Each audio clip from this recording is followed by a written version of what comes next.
Mesdames, Messieurs, bonjour, bon après-midi, bonsoir, ça dépend à l'heure à laquelle vous allez nous suivre dans cette analyse, dans ces résumés de l'actualité ici en République démocratique du Congo.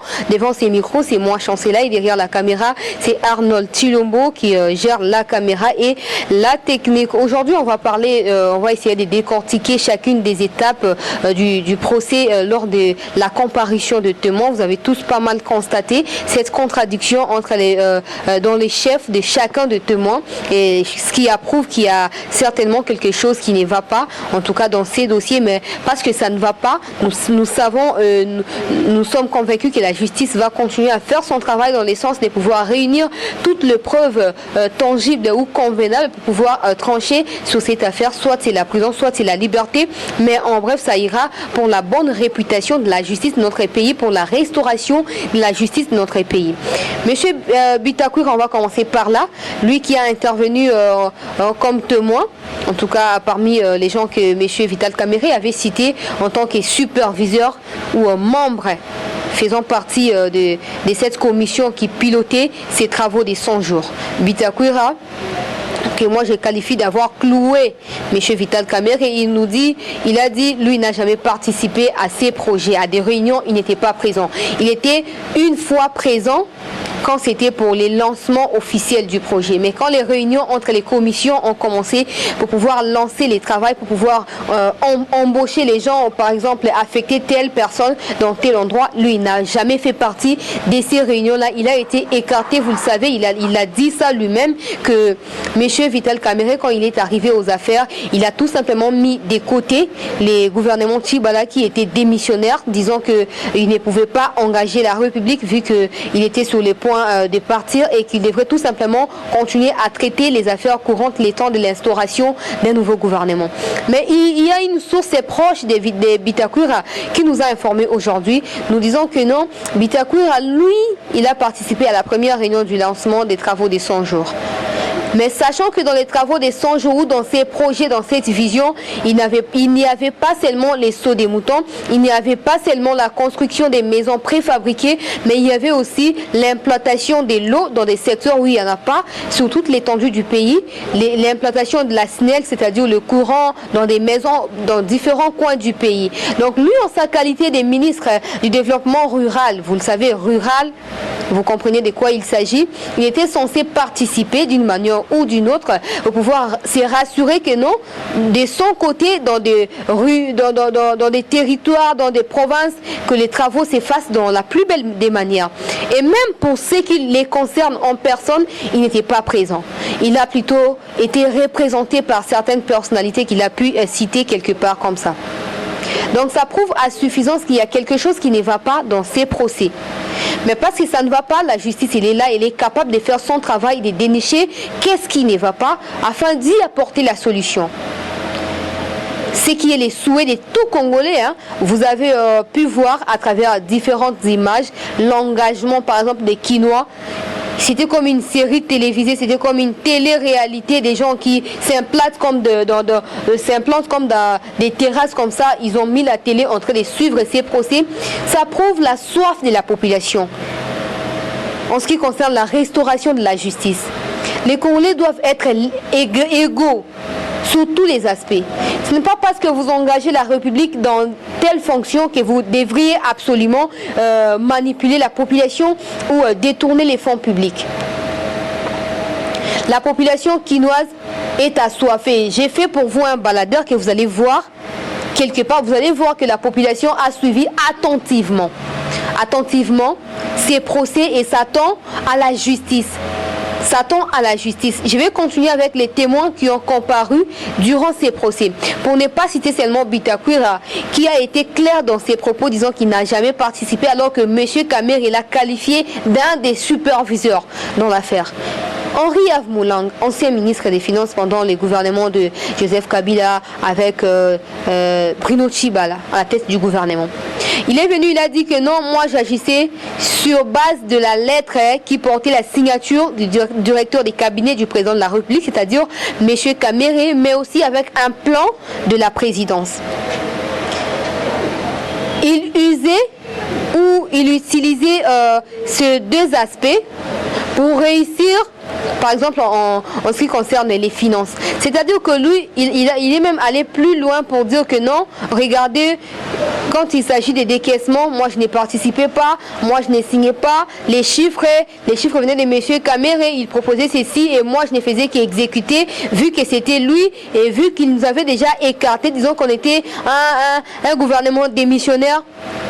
Donc charge et surcharge. C'est Bitakura qui charge, c'est Henri Have qui charge, Pierre Kangoudia et beaucoup d'autres personnalités. Tous ces propos différents entre les parties prenantes, ça prouve à suffisance qu'il n'y a pas clarté dans cette affaire. Parce que quand M. Kamere a cité, avec, excusez-moi, beaucoup d'arrogance, je n'étais pas le seul superviseur de ces projets. J'étais avec Henri Have Moulang, j'étais avec Pierre Kangoudia. Tout le monde s'attendait à ce que ces personnalités citées soient plutôt impliquées dans les détournements. Mais en les entendant parler, ils prouvent à la population et aux yeux du monde qu'eux, ils n'ont même pas participé. Ils déléguaient plutôt de personnes et ces personnes n'avaient pas d'autorité vu qu'il y avait en place un M. Kamere. Ça prouve aussi à suffisance qu'il n'y avait pas synergie entre les parties prenantes. Je me pose même la question plus loin pour dire est-ce qu'il y avait certainement des réunions comme ils prétendent les dire M. Kamere et son équipe, Jamal, etc., Massaro. Est-ce qu'il y avait vraiment des réunions?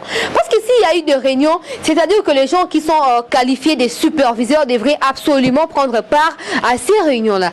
C'est pas la chose qui a été faite. Parce que si, par exemple, moi, je prends partie d'une réunion, je serai en mesure de relater les contenus ou faire un compte rendu de cette réunion.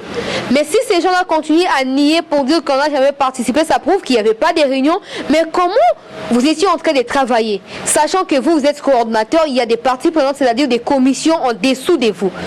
Vous devriez absolument avoir des réunions progressivement pourvu que vous puissiez évaluer à chaque étape l'évolution des travaux sur le terrain. C'est pas la chose qui a été faite. Et c'est justement parce qu'il n'y avait pas de réunions, il n'y avait pas de clarté, c'est comme ça que des sommes doivent être détournées. Donc on n'affirme pas encore, vu que les tribunaux ou la justice n'a pas encore tranché en faveur d'un cas, un camp plutôt. Nous espérons qu'il y aura vraiment des preuves qui vont prouver qu'il a détourné ou pas. Et bien même s'il n'a pas détourné, gloire à Dieu, mais quand même aux yeux du monde, le Congo sera crédible. On verra que certainement il y a la justice qui est au-dessus de tout le monde et que personne ne peut manipuler ou influencer la justice d'une manière ou d'une autre. Nous savons que ça n'a pas été le cas il y a quelques années en arrière, mais avec l'engagement du président de la République, nous allons comprendre que au fur et à mesure, chacun va prendre conscience que ce n'est pas parce que je suis tel que je dois faire ça. J'ai mes limites, j'ai mes devoirs, j'ai mes droits. Et comme ça, des personnes comme nous qui sommes encore de jeunes, nous saurons que voilà, quand même à telle époque il y avait ça, et parce que moi je suis ça aujourd'hui, je ne peux pas aller au-delà de ce que je suis. Parlons cette fois du témoin ou des témoins. Amida Chatur, la femme de Kamere, Soraya Piana, la fille d'Amida avec Jibin Piana. Ça m'a beaucoup fait rigoler quand on a posé la question à M. Kamere et puis il répond « Soraya, c'est ma fille ». Vous connaissez beaucoup la loi, vous êtes quelqu'un que nous respectons, vous avez beaucoup d'expérience en ce qui concerne les lois de notre pays. Vous ne pouvez pas vous engager à dire que vous êtes le père de Soraya, sachant que vous ne l'êtes pas. Et donc Soraya a comparu. Moi je me pose la question, Monsieur Massaro avec Jamal. Jamal dort et se réveille, c'est lui déjà qui ne maîtrise pas combien il a en banque, il se met à distribuer de l'argent n'importe comment et il veut offrir une concession à quelqu'un. Il appelle les cousins de Vital Kamere. Et quel lien entre cousin Kamere et Jamal, vu que Jamal ne s'est jamais rencontré avec Kamere, soi-disant? Embrouille sur embrouille. Embrouille sur embrouille. Jamal se réveille un bon matin, il veut faire un cadeau à n'importe qui et il fait appel à Massaro. Massaro arrive, Massaro qui soi-disant, moi j'ai dit comme ça parce que je ne peux pas m'imaginer que moi on veut me faire un cadeau, j'ai ma famille, même si moi je n'ai pas encore mis au monde, je n'ai pas une famille propre à moi, c'est-à-dire ma femme ou mes enfants, je ne peux pas désigner quelqu'un du dehors, je vais désigner quelqu'un de ma famille, sachant que d'une manière ou d'une autre, je peux toujours ravir cette concession-là. Et une concession qui coûte plus de 2 millions de dollars. Qui êtes-vous pour prendre une telle concession et donner à n'importe qui? Non, disons que non. Quand M. Djamal m'a demandé que voilà, la concession, je te la donne. Et du coup, un nom me traverse la tête et c'est le nom de Soraya Mpiana. Non, mais vous blaguez avec votre arrogance, vous blaguez. Vous blaguez, vous pensez que vous allez intimider la justice? Dans votre famille, il n'y a pas de personnes? Bon, même si vous n'avez pas de famille, vous êtes les cousins de M. Kamer. M. Kamer n'a pas d'enfants. Pourquoi ne pas faire les dons là aux enfants de M. Kamer? Pourquoi le nom de Soraya Mpiana va traverser votre tête, M. Massaro? Ça prouve à suffisance que vous n'êtes pas clair. Déjà du côté de votre famille, en dépit de votre arrogance, vous n'avez pas la clarté, vous n'êtes pas juste et vous n'êtes pas intègre dans votre façon de faire les choses. Et je me pose la question, si déjà quelqu'un comme vous, qui un nom n'importe quel peut traverser la tête et donner une concession à n'importe quel, vous ferez partie des travaux qui touchent à la vie des Congolais. C'est une façon de manipuler toute une république. Mais nous savons que la justice va faire vraiment son travail et que les choses vont s'arranger. Soraya Mpiana, que toi, Massaro, tu ne connais pas le nom, tu ne connais pas l'identité, tu t'es permis d'offrir une parcelle, une concession. Soraya, que tu connais, qu'est-ce que tu vas donner sur les livrets parcellaires? Qu'est-ce que tu vas mettre comme nom, comme identité? Heureusement que l'agent des cadastres de la commune d'Engaliema vient pour nous clarifier, pour dire que voilà, moi j'ai toute l'identité de la fille Soraya et voilà telle chose qui s'est passée lors de l'offre de cette concession. Mais tous ces éléments constituent pour moi des preuves pour que la justice puisse trancher après les plaidoiries sur votre sort, messieurs Massaro. Amis d'Achature, comme on dit en lingala, au beta libakuna zelo tonini. Au beta libakuna zelo. Ton mariage n'est pas plus précieux, si je peux le dire comme ça, que le mariage de monsieur Joseph Kabila et maman Olive Lembe. Mariage d'un président de la République. Toi, tu n'es que la femme d'un directeur de cabinet. Tu n'es rien d'autre. Bravo si tu entreprenais des choses depuis l'âge de 20 ans. Personne ne te refuse ses droits parce que tu es une dame. Mais nous, la République, nous ne te connaissons pas dans les sens là. 800 millions, 800 000 plutôt, des dollars pour un mariage. Mais si les joueurs avec 6 ballons d'or, vous savez combien ça coûte un ballon d'or, vous savez?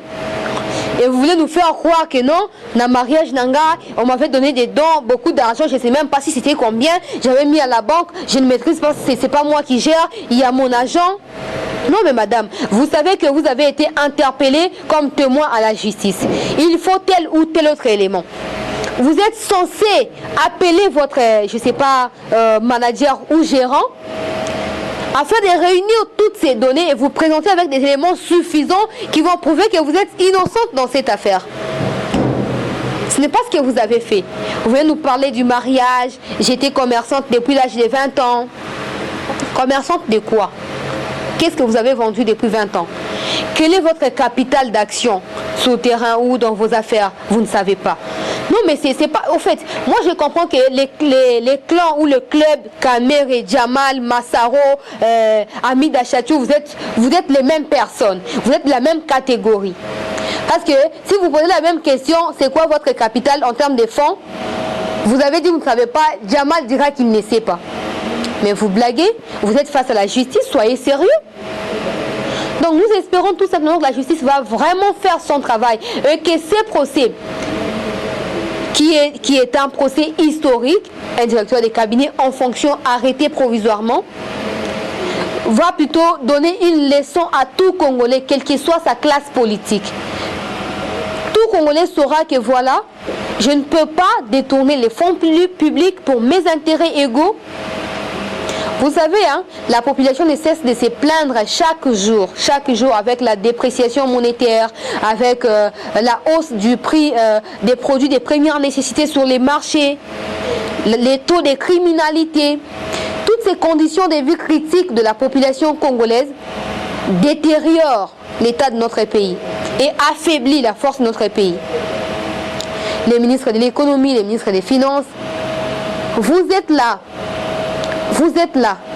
Prenez en considération toutes les plaintes de la population congolaise et veillez à ce que qui que tu sois, avant de débloquer tel montant dans une banque, il faut qu'il ait des preuves. Il faut qu'il y ait une lettre et une signature qui approuve que tel monsieur a pris tel argent pour tel motif. Et comme ça, facilement, la justice saura faire que non, voilà, tel montant a été débloqué tel jour à telle heure pour tel objectif, mais l'objectif n'a pas été atteint. Du coup, messieurs, vous devriez vous justifier. Et comme ça va être clair pour tout le monde. Je vais chuter avec les conseillers principaux du président de la République qui s'est prononcé pour dire que lors de sa comparution également, les montants détournés c'était 66 millions, ce n'est pas 57 millions. Et le DG de la Banque centrale, Déo Gracias, l'a confirmé parce que c'est lui qui avait en sa possession toutes les banques qui évoluaient dans les sens de ses travaux des 100 jours. Mais à qui croire finalement? Les gens qui disent non, ben voilà, le conseiller il est du Grand Kasaï, il est du Kasaï, il est président, il est du Kasaï, il vient là pour faire la vengeance contre les gens de l'Est. Les tribalismes n'a rien à voir avec cette affaire. S'il vous plaît, Congolais, comprenez ceci, que mettons de côté nos avis. Si quelqu'un a dit la vérité, que voilà, moi en tant que partie prenante dans cette affaire des 100 jours, j'avais vu de mes yeux en tant que financier banquier, j'ai vu plutôt 66 millions, il y a des preuves qui étaient sorties de la banque. Comprenez que ce n'est pas du tribalisme. C'est la vérité et soutenons ces gens de personnes qui veulent de la vérité pour notre pays. Pour que la justice soit restaurée comme vous le voulez, peuple congolais, il nous faudra ces genres de personnes qui viennent avec des preuves, qui brandissent des preuves, qui prouvent que voilà, tel montant a été détourné. Vous voyez?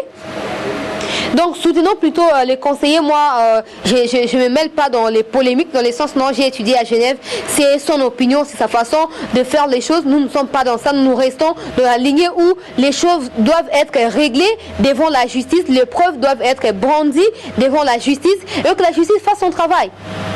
Voilà. Et puis pour chuter avec le coronavirus, je vais vous rappeler je vais vous signaler que hier, à travers la plénière, les députés ont majoritairement voté pour la prorogation des 15 jours. Ce qui ne permet pas aux Kinois de vivre au quotidien. Les confinements de la commune de Gombe, qui est comme centre-ville pour les Kinois, paralyse au quotidien la vie du peuple congolais ou des Kinois. Et comme ça, vu que le président de la République ne s'est pas encore prononcé et que la lettre ou les textes qui portaient sur cet état d'urgence va expirer aujourd'hui 6 juin à minuit, c'était pour 45 jours, ça prend fin aujourd'hui, nous supplions de tout notre cœur. Nous portons tellement que nous portons le message du peuple congolais ou de la population quinoise, nous disons que le président ne puisse pas accepter cette prorogation et que ça s'arrête là. Le peuple congolais doit être responsable, les Quinois doivent être des responsables, c'est-à-dire que continuer à mettre des masques, c'est laver les mains au quotidien, parce que si tu meurs, c'est pas les présidents qui meurent, c'est toi qui meurs. Et du coup, quand on te dit par exemple lave les mains, tu dois laver les mains pour te préserver et préserver ta famille.